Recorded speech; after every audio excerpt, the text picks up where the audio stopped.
Hi, and welcome to Supernatural by Design. I hope everyone's had a blessed week. If you're new here, welcome. And if you're returning, then welcome back. Today's topic will be a two-part series and covering how the number 11 represents God's promises and judgment. So let's begin.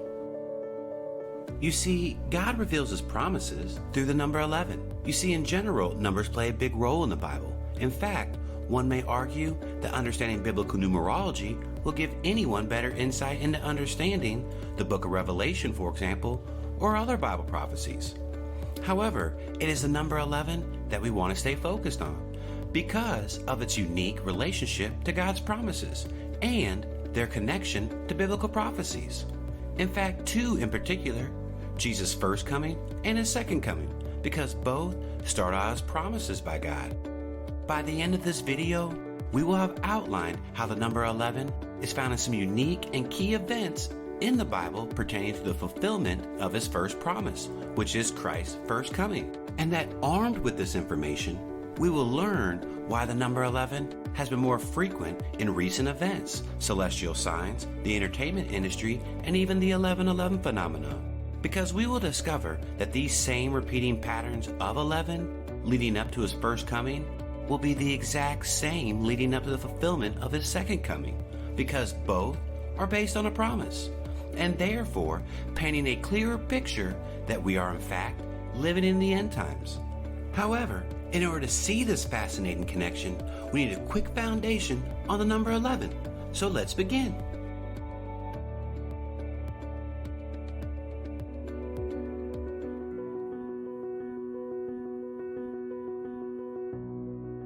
Numbers in general, and the number 11 in particular, can be broken into two categories, physical and spiritual. The physical use of numbers is for applying numbers to areas in mathematics, for generating scientific models of our physical universe, whereas the spiritual use of numbers is for applying numbers to biblical prophecy, biblical numerology, and even spiritual warfare.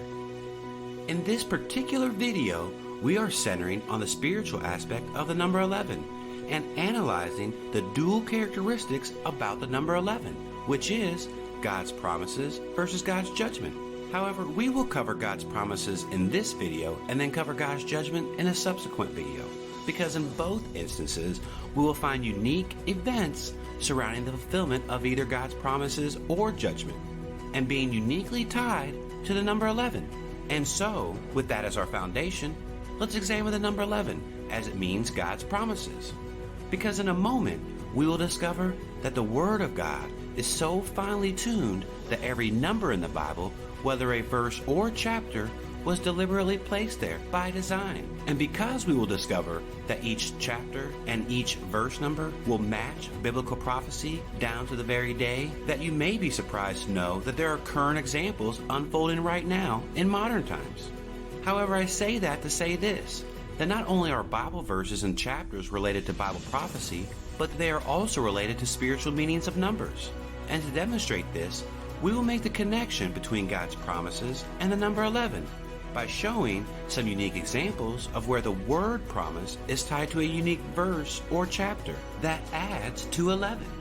So let's list some examples out, either by the verse, which will highlight in yellow, or the chapter plus the verse, which will highlight in blue. And so with that said, let's start with Genesis chapter 9 and verse 11.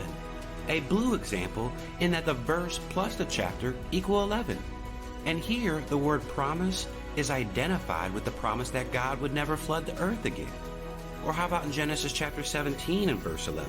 A verse example that we have highlighted yellow, just being 11, and tied to a unique moment when Abraham is given instruction about circumcision, the mark of the promise. Or check out this example in Genesis chapter 50 and verse 24. Before Joseph dies, he reiterates to his brothers about the promised land that God promised to Abraham, Isaac, and Jacob. And again, in Exodus 3:17, when God says, I promise to Moses, when Moses is being called from the burning bush, to be used in the fulfillment of God's promise to the descendants of Abraham and of a promised land. Or how about in Exodus 13 verse 11, the start of the Passover festival, as being a remembrance as the promise made by God to Abraham. And a few examples from the New Testament, we have Galatians 3:29. And here the 29 equals 11 because 2 plus 9 equals 11. But that this example is when Paul is writing Gentile believers about sharing in the promise along with the descendants of Abraham. And our final example in Hebrews 11:9, because by faith we as Gentiles share in the promise made to Abraham. And so as you can see, the word promise is not only tied to the number 11, but more importantly, that there is an underlying theme that is reoccurring, in that it's a promise made to Abraham with regards to Abraham's descendants and the promised land, and demonstrating that the number 11 means promise. And so if promise is tied to the number 11, then what can be said about God's first promise ever recorded in the Bible, which is the promised seed, the promised Messiah, in Genesis chapter 3? Because we will discover that the events leading up to his birth and sacrifice are connected to the number 11, just as we saw with our connection between God and the promise made to Abraham. However, for the case of Jesus, we will discover that the number 11 uniquely predicts to the very day that Jesus would walk into Jerusalem to make the ultimate sacrifice for our sins, and ultimately completing the first phase of God's first promise. Well, to make this connection, we need to investigate Genesis chapter 3 in the Garden of Eden, where God made his first recorded promise. So let's investigate further.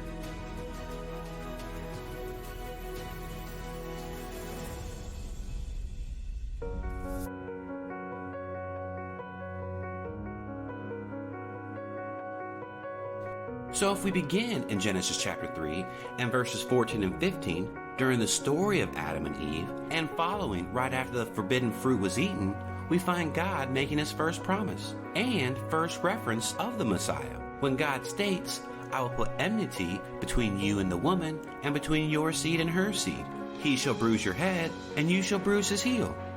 And what is important to note is that this promise is split into two phases, with the first being that there would be a seed of the woman, which is an allusion to the virgin birth of the Messiah, a characteristic of Christ's first coming, and found in Isaiah chapter 7, verse 14. What is interesting about this particular passage is that the 7 and 14 can be calculated as 111, which is interesting in that I personally believe this connection is a hidden reference to the first phase of the first promise, and therefore 1111 would mean the second phase of the first promise, which is to say, the crushing of the head of the seed of the serpent. However, if we dig deeper into the first phase of God's promise and the events leading up to the fulfillment of it, we will discover that many necessary events are not only tied to 11, but are instrumental in the fulfillment of that promise. With that said, let's explore a chronological timeline of the events leading up to the fulfillment of the first promise and its connection to the number 11. So for our first example, we start in the story of Noah's flood, an event that starts in verse 11. In fact, the day the flood happens is on the 47th day of the year and lasts 371 days from start to finish, to which 3 out of the 5 dates listed within that time frame are dates that add to 11. And this example highlights God's preserving of the line of the seed of the woman, to which the Messiah would be born from. In fact, in our second example, we learn that the promised Messiah would come through the line of Abraham, because in Genesis chapter 12 and verse 2 and Genesis chapter 17 and verse 2, we find Abraham's first and fifth promises out of 7. However, God's first promise to Abraham in chapter 12 begins in verse 2. And in our second example from chapter 17, the word promise appears in verse 2. And here in both examples, the 2 is the 11, because 2 only can be summed by 2 ones, or the 11. What is also interesting within the fifth promise to Abram is that this is where Abram has his name changed to Abraham in verse 5. He is also 99 years old when this happens, which is 9 times 11. And lastly, circumcision is introduced in order to mark the promise made between God and Abraham and to his descendants. And interestingly enough, it's verse 11, just like what we saw earlier in the video. Now, if we move on to our third example, Isaac, and place him here, because when Isaac and his wife Rachel have twins, they name them Jacob and Esau, which is interesting because Jacob's name means heel, which if you remember from earlier, back in the Garden of Eden, God stated that the Messiah's heel would be bruised.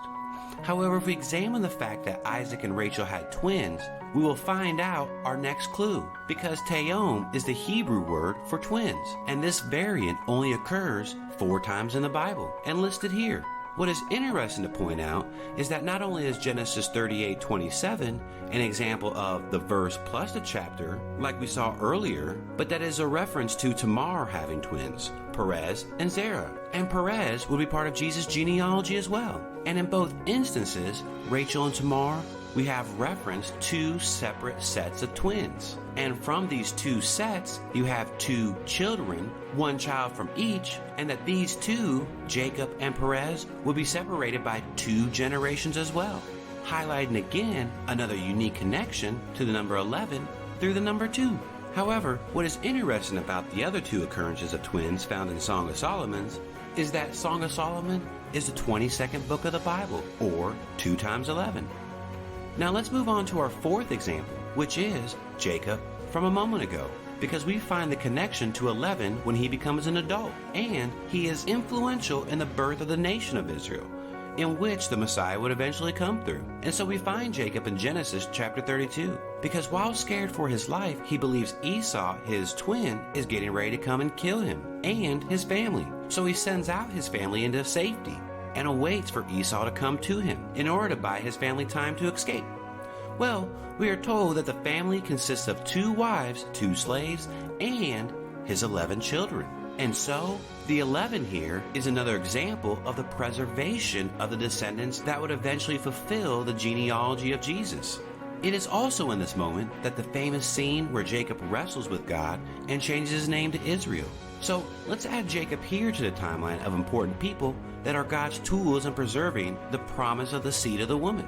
Our 5th example is actually Jacob's 11th son, Joseph, because if you're familiar with the amazing story of Joseph, then you would know that he is an illustration of the suffering servant and a foreshadow of Christ, in that Joseph would be rejected by his own, just as Jesus was rejected by his own.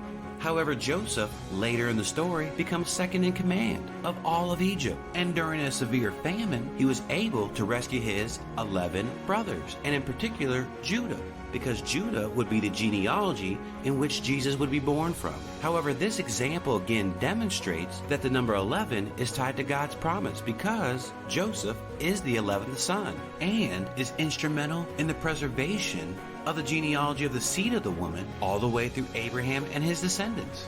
And subsequently, after his fathers and brothers and their families relocate to Egypt, Joseph would die at 110 years old, and 1 plus 10 equals 11. However, it would be 400 years later before anything else major would happen in the forming of the nation of Israel, which leads me into our final example, Moses. Because if we fast forward to the 10th plague that hit Egypt, it is here that we get the first Passover celebration in Israel's history, because a death angel would pass over the homes that had a red cross on the door in lamb's blood. And where did the lamb come from? Well, Moses was told by God to get a virgin lamb on the 10th day of the first month, and 10 plus 1 equals 11.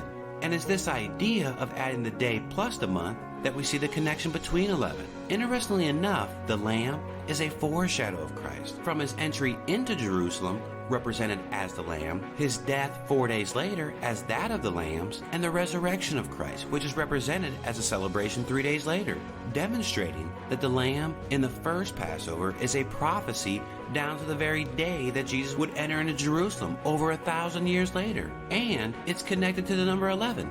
Lastly, what is interesting about the Exodus, immediately following the crossing of the Red Sea, is that the trip entering the Promised Land was only supposed to take 11 days to get there. However, after complaints and worshiping of false gods became punishable by God, and therefore their journey would end up taking them 38 years, which is an example of God's judgment seen through the number 11, because 3 plus 8 equals 11. And so as you can see in the timeline, from the first promise in Genesis all the way to Jesus entering into Jerusalem, that there are many examples connecting the number 11 to God's first promise, which is that of the seed of the woman. And so, will it be the same for his second coming? Well, to answer that, let's travel into more modern times and see if there are any unique events that are tied to 11 and prophesied in the Bible.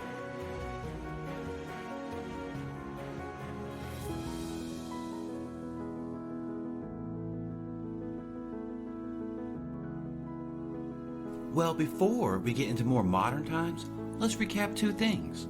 First, we know that from Genesis chapter 3 that God promised the seed of the woman would crush the head of the serpent, which is a promise and prophecy of Jesus' second coming and what he would do.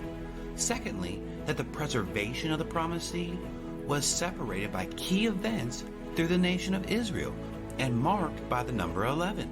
Therefore, because of these two things, promise and Israel, that we can conclude that the second coming of Christ will be through the nation of Israel, as well as marked by key events dealing with the number 11.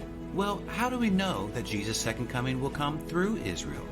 Well, according to Matthew 24:15 and Daniel 12:11, which is really interesting because both are examples of 11, we find out that the abomination of desolation, aka the Antichrist, will stand in the Holy of Holies. So first and foremost, we know that the Jews have to be living in Israel before there is a temple built for the Antichrist to even stand in. And because Christ was the ultimate sacrifice made 2,000 years ago, the temple was destroyed, and the Jews had not been able to sacrifice for almost 2,000 years, ultimately scattering the Jews to other nations after the Roman siege in 70 AD, and they remained there for over 1,900 years. So we know that the regathering of Jews marks the beginning of end-time prophecy, because we find out that in Ezekiel chapter 11 and Isaiah 11:11, notice the 11s again, that according to Isaiah 11:11, God regathers the Jews from all the nations, and by doing so,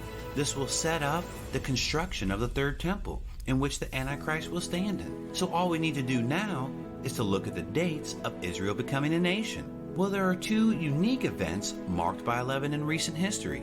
One after World War II, when the Jews were first regathered into Israel, and the other is the Six-Day War of 1967, when the Jews would recapture the city of Jerusalem since the time of Jesus.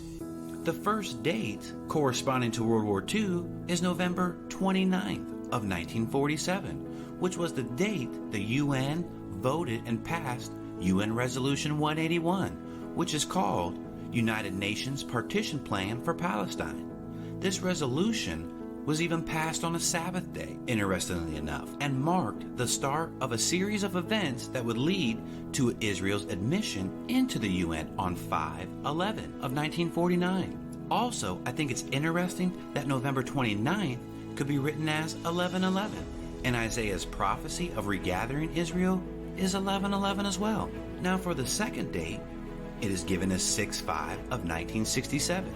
And Ezekiel's prophecy is given to him on 6/5 in chapter 8, and it corresponds to the Six-Day War of 1967, which is the war where Israel recaptured the city of Jerusalem, because prior to 1967, Israel had not occupied the city of Jerusalem, and the Six-Day War ended on the date of 6/11, which is the same as Ezekiel's prophecy, in that Ezekiel's vision ends in chapter 11 as well, with Israel regathered, and both events highlight the number 11, and both are encircled by 4 total lunar eclipses in a row, what is known as a tetrad. However, I simply wanted to mention their connections to lunar eclipses in general because we will go into some detail about those events in a separate video, because ultimately the purpose of this video was to demonstrate that the number 11 represents promise, and therefore because God's first promise was that of Christ's first coming and being through the nation of Israel, that because God's second promise is Christ's second coming, that this event will also be tied to the number 11 and through the nation of Israel. So therefore, because these two dates, 11/29 of 1947 and 6/5 of 1967, match the 11 phenomenon that we found within Christ's first coming, we therefore know that Christ's second coming is imminent. Well, I hope this information was useful. Please note that this is my personal opinion, and I encourage you to do your own research and study the Bible, and see what conclusion you come to. With that said, don't forget to hit the like button if you enjoyed this video. Also, check us out on Facebook at SBDTV11, where we drop daily verses, quotes, our videos, and even other apologetics videos. I just want to thank you for watching, have a blessed week, and we'll catch you on our next video.